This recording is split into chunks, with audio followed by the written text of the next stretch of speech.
What's up mga kabagsik? Welcome back to our channel, Bagsik TV, Syra Amaras. For today's video, tuturuan ko kayo paano mag-load ng Autosweep sa ating Gcash.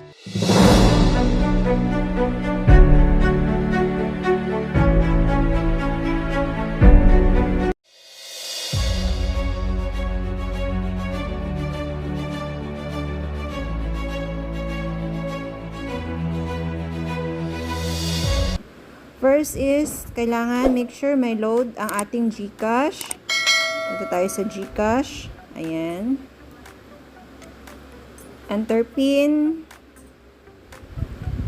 And then, ayan, may load tayo na 2,000.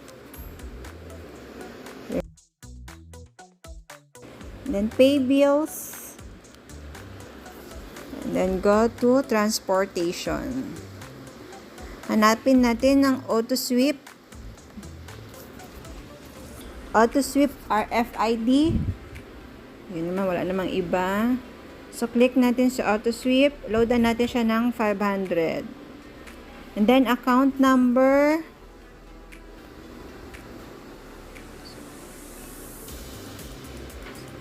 And then, optional ang ating email address. Next, click. Ayan, account number. Meron tayong 7 digits sa ating account number. Tama. So, Autosweep confirmation. You're about to pay 500 pesos using your Gcash. So, double check account number. Confirm. So, ayan po. Meron na pong load ang ating Autosweep. Gamit ang ating Gcash, amount paid 500 pesos, may amount fee na 10 pesos. So, that's all for now mga kabagsik. Thank you so much for watching. 3,000.